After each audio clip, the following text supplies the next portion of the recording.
Hello everyone. आज की class में हम लोगों को फ्रेगमेंटेशन पढ़ना है, राइट। हमने फिजन ऑलरेडी कंप्लीट कर रखा है लास्ट वाले लेक्चर में।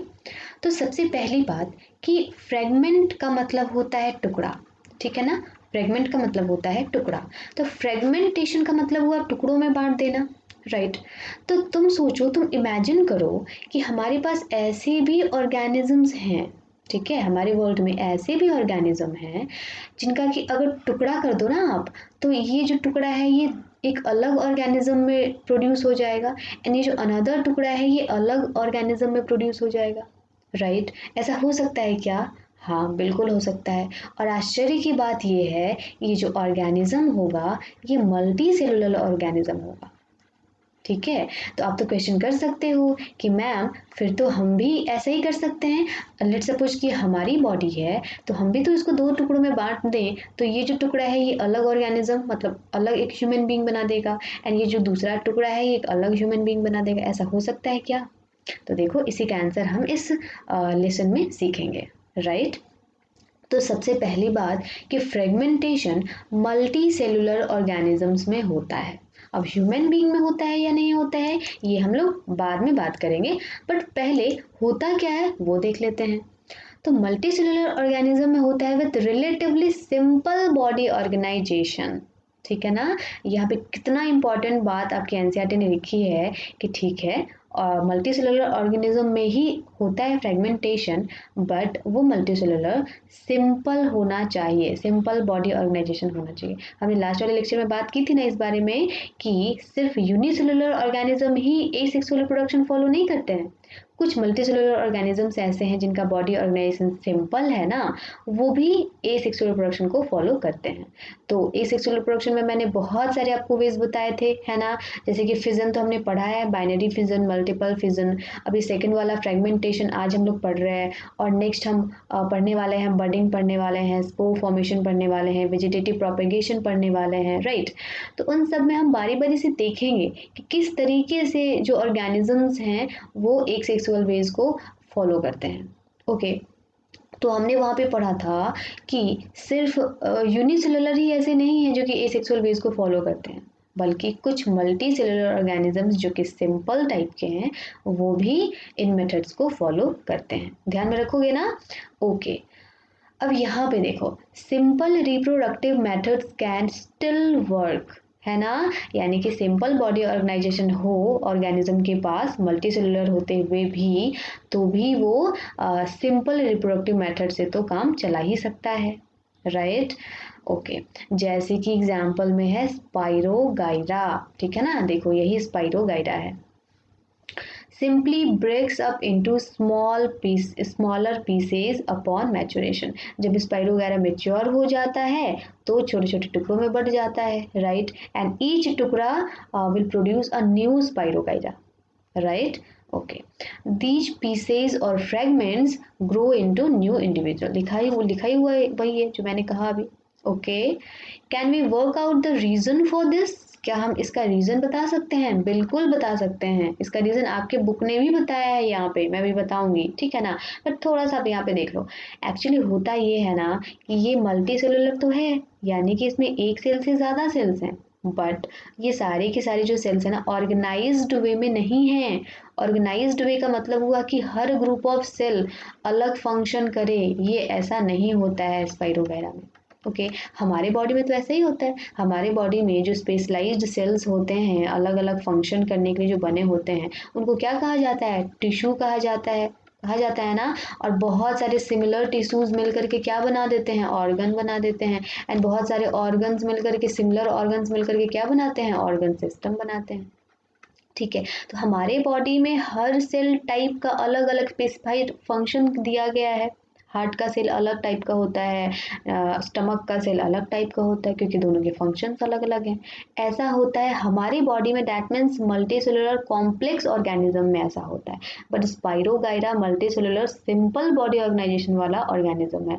इस वजह से यहाँ पे एक से ज़्यादा सेल्स तो हैं, बट उन सबका अलग अलग फंक्शन नहीं है, वो स्पेशलाइज्ड फंक्शंस नहीं करते हैं। जस्ट आप कह सकते हो ना, एक कलेक्शन ऑफ सेल है, स्पेशलाइज्ड सेल नहीं है इनमें, कलेक्शन ऑफ सेल है, ठीक है ना। सेल का झुंड है बस यहाँ पे, ठीक है, इस वजह से ये कोई स्पेसिफिक फंक्शंस नहीं कर सकते हैं, राइट। इस वजह से ये सिंपल मेथड अपनाते हैं जो कि है एसेक्सुअल रिप्रोडक्शन। जस्ट टूट जाते हैं दो पार्ट में एंड सारे के सारे सेल्स तो एक ही काम करने वाले हैं, है ना, कोई स्पेशल काम तो इसमें करता नहीं है। तो इस वजह से जहाँ से भी टूटता है, लेट सपोज कि हमारा स्पाइरोगैरा यहाँ से टूट जाएगा, फिर भी एक नया स्पाइरोगैरा बना देगा, ये नया स्पाइरोगैरा बना देगा, यहाँ से टूटेगा तब भी ये नया स्पाइरोगैरा बनाएगा, कहीं से भी टूट जाएगा तो नया स्पाइरोगैरा बना देगा।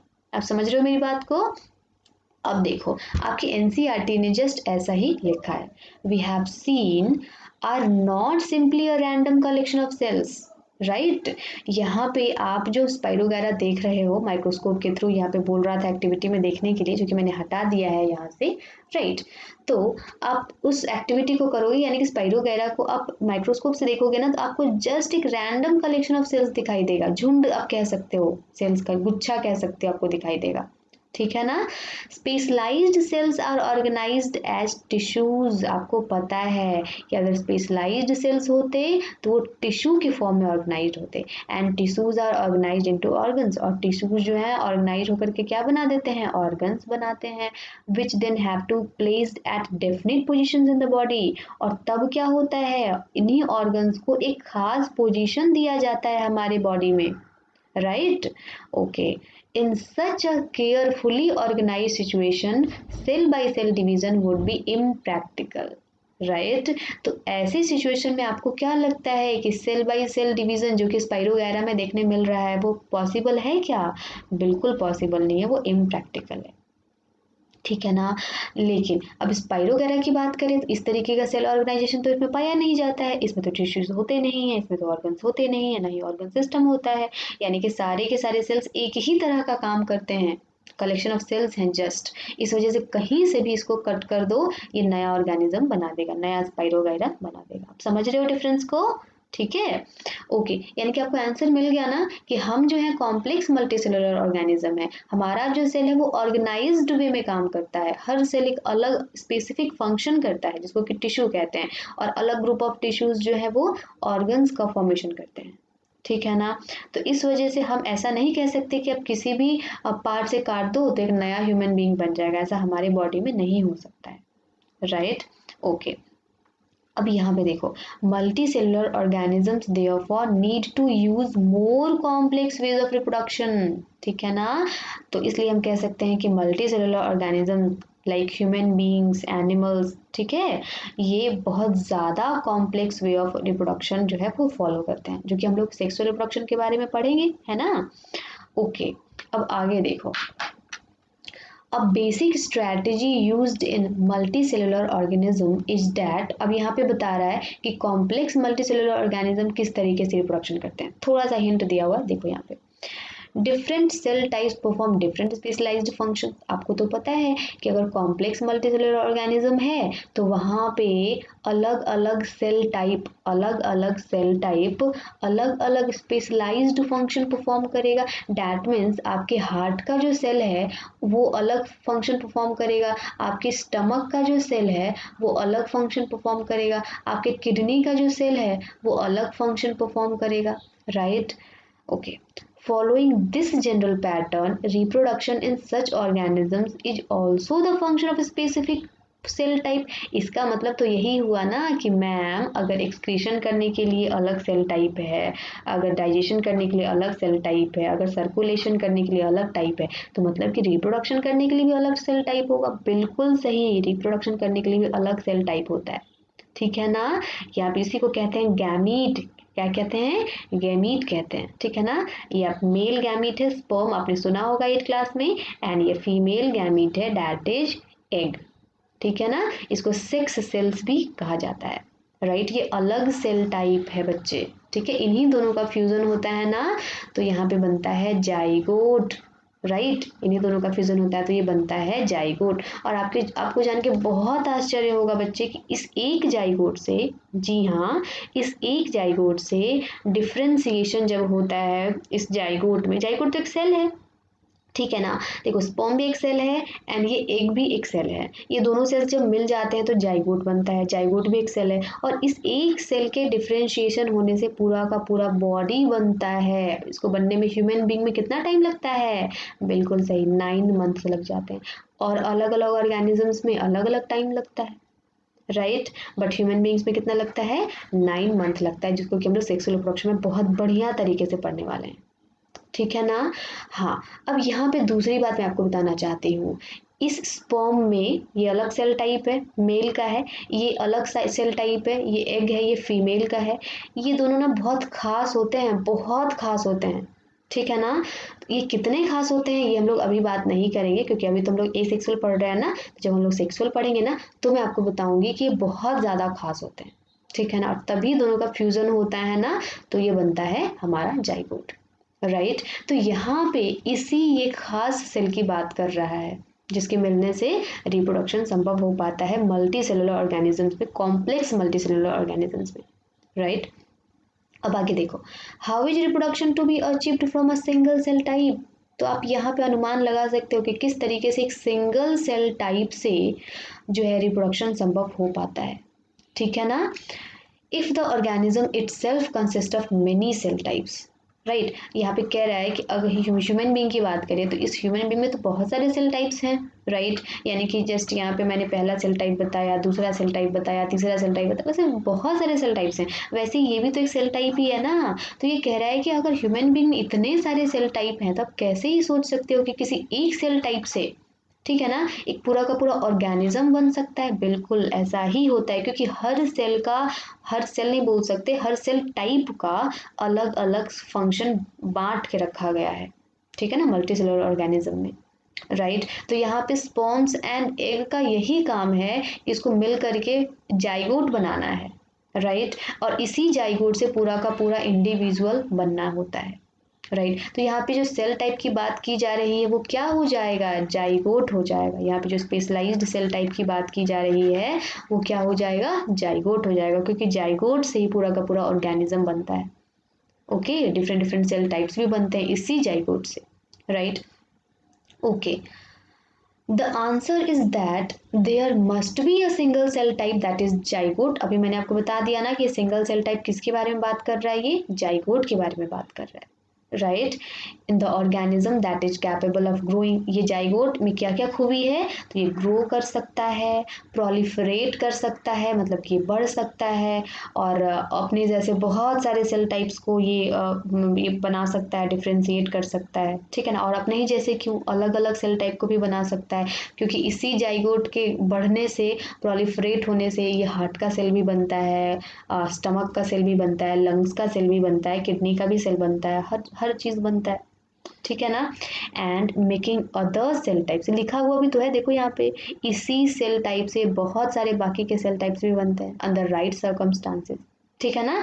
राइट सर्कमस्टांस आता है तो एक निश्चित समय आता है तो, और कब बनता है, कब कब कौन सा सेल टाइप बनता है? 9 मंथ के अंदर, वो हम लोग सब पढ़ेंगे सेक्सुअल रिप्रोडक्शन में, ओके।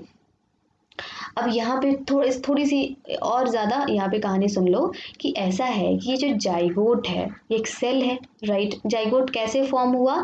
तो स्पर्म एंड एग के मिलने से जाइगोट फॉर्म होता है, राइट। एंड इसी जाइगोट में डिफ्रेंसिएशन होता है, जिसको क्या प्रोलिफरेशन भी बोल सकते हो, यहाँ पे लिखा हुआ है।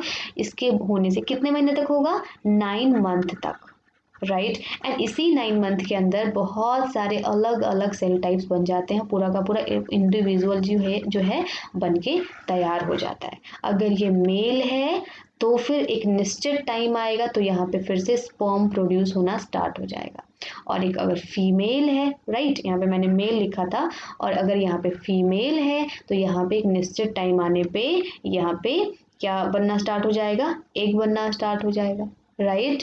एंड जब दोनों में कॉपुलेशन होगा वापस से, तो फिर से क्या बनेगा? यही स्पर्म और यही एग वापस से मीट करेंगे एंड क्या बना देंगे? वापस से जाइगोट बना देंगे, एक नया इंडिविजुअल बन जाएगा, राइट। तो इस तरीके से पूरा का पूरा प्रोसेस जो है वो चलता रहता है। इसको और अच्छे तरीके से हम लोग तब समझेंगे जब हम लोग सेक्सुअल रिप्रोडक्शन की स्टडी करेंगे, राइट। आई थिंक आपको इतना सब कुछ क्लियर हो गया होगा। इसमें से जो भी आपको इम्पॉर्टेंट पॉइंट लगता है उसको अपने नोटबुक में नोट कर लेना एंड अपने बुक में इसको अंडरलाइन भी कर लेना।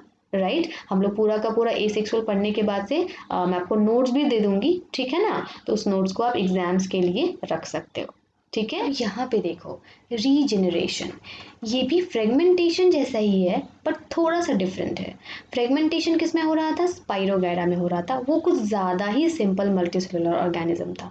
बट यहाँ पे हम लोग थोड़ा सा और ज़्यादा कॉम्प्लेक्स मल्टीसेलुलर की बात करेंगे जो कि स्पाइरोगैरा से थोड़ा सा ज़्यादा कॉम्प्लेक्स होगा। राइट यहाँ पे हम एग्जाम्पल लेंगे प्लानेरिया का, ठीक है। यहाँ पे हम एग्जाम्पल लेंगे प्लानेरिया का जो कि थोड़ा सा ज़्यादा कॉम्प्लेक्स होगा स्पाइरोगैरा से। एंड यहाँ पे एक हाइड्रा का भी एग्जाम्पल हम ले सकते हैं, हाइड्रा एंड प्लानेरिया, ठीक है ना। इन दोनों में रीजनरेशन होता है। राइट आपको एग्जाम्पल याद रहेगा, एग्जाम्पल बहुत इंपॉर्टेंट है बच्चे, ठीक है ना। स्पाइरोगैरा में फ्रेगमेंटेशन हो रहा था एंड हाइड्रा एंड प्लानेरिया में रीजनरेशन हो रहा है, ठीक है ना। होता क्या है वो सुन लो।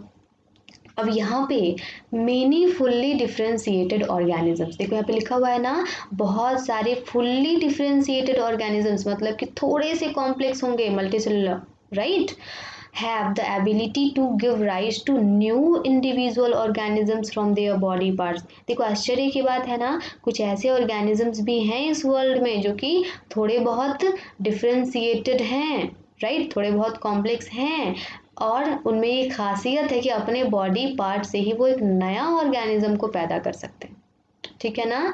That is if the individual is somehow cut or broken up into many pieces. इसका मतलब तो यही हुआ कि अगर उस ऑर्गेनिज्म की बॉडी में हल्का सा कट लग जाए या उनका जो बॉडी है वो टूट जाए, ठीक है ना, इनटू मेनी पीसेज, बहुत सारे पार्ट में भी अगर टूट जाए तो many of these pieces grow into separate individual, तो उसमें से बहुत सारे पीसेज ऐसे होंगे जो कि सेपरेट इंडिविजुअल बना देंगे। ये तो हॉलीवुड की मूवी टाइप की हो गई ना कि बॉडी जो है टूट जाएगा तो एक नया इंडिविजुअल बना देगा, है ना। बट ये सारे ऑर्गेनिज्म में नहीं होता है, ठीक है ना। कुछ ऐसे ऑर्गेनिज्म है जैसे हाइड्रा हो गया, प्लानेरिया हो गया, इनका बॉडी उतना भी ज़्यादा कॉम्प्लेक्स नहीं है बच्चे, ठीक है ना, बट हाँ फुल्ली डिफ्रेंशिएटेड तो है, राइट।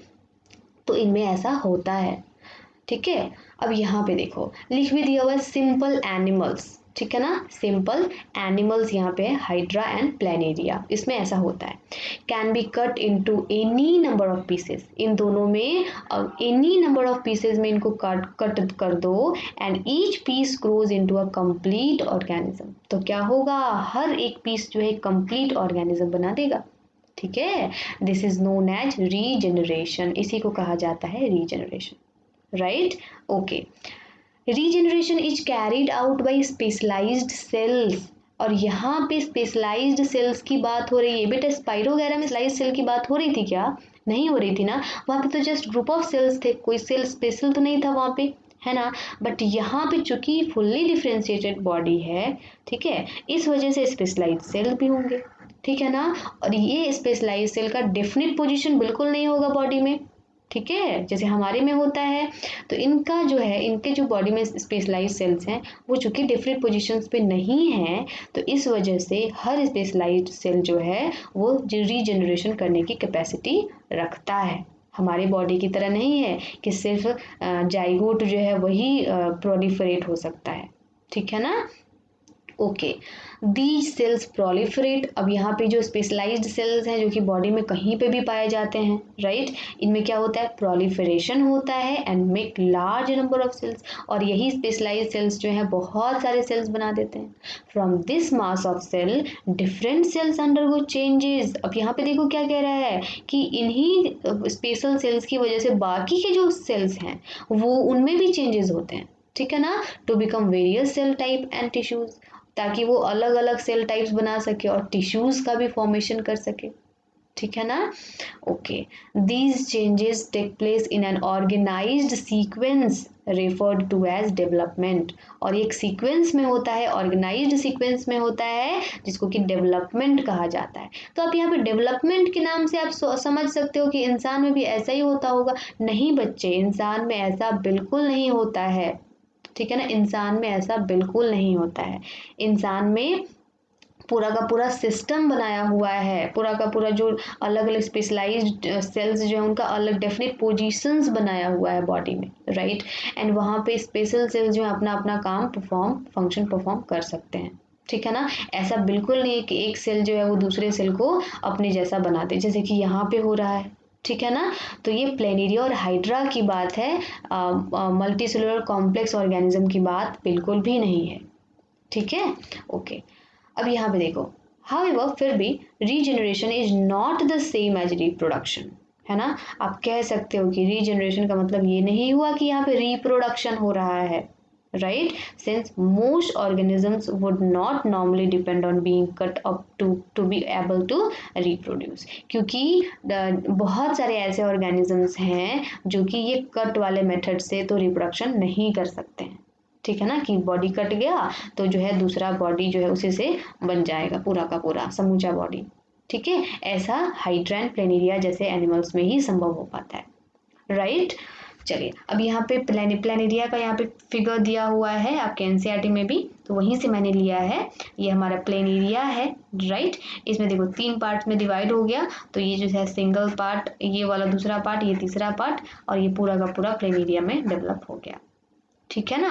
तो इसमें क्या होता है कि इसमें जो स्पेशलाइज्ड सेल था, यहाँ पे जो स्पेशलाइज्ड सेल था एंड यहाँ पे जो स्पेशलाइज्ड सेल था, ये इसके कांटेक्ट में जितने भी सेल्स आए उन सबको अलग अलग सेल टाइप्स में ये बदलता चला गया। यहाँ लिखा हुआ है ना, undergo changes to become various cell types and tissues, अलग अलग टिश्यूज बनाना स्टार्ट हो गया और ये पूरा का पूरा फिर से प्लेनेरिया बन गया। तो ऐसी कैपेसिटी हर एनिमल में, हर मल्टीसेलुलर में नहीं होती है, ठीक है ना। क्यों नहीं होती है? क्योंकि जो कॉम्प्लेक्स मल्टीसेलुलर ऑर्गेनिजम्स होते हैं उनमें स्पेशलाइज्ड जो टिश्यूज हैं, जो सेल्स हैं, उनका एक डेफिनेट पोजीशन होता है, ठीक है ना।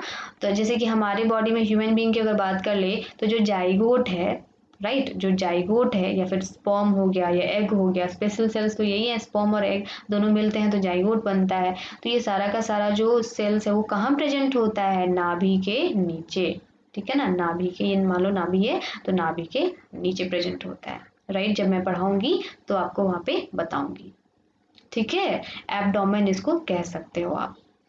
तो इस तरीके से जो हमारी बॉडी में जो रिप्रोडक्शन होता है, जिसको कि हम लोग सेक्सुअल रिप्रोडक्शन कहते हैं, और प्लेनेरिया में जो होता है या हाइड्रा में जो होता है रीजनरेशन, उसमें बहुत डिफरेंस है, ठीक है ना।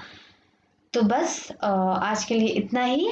तो मिलते हैं हमारे नेक्स्ट वाले पार्ट में, तब तक के लिए बाय बाय, थैंक यू।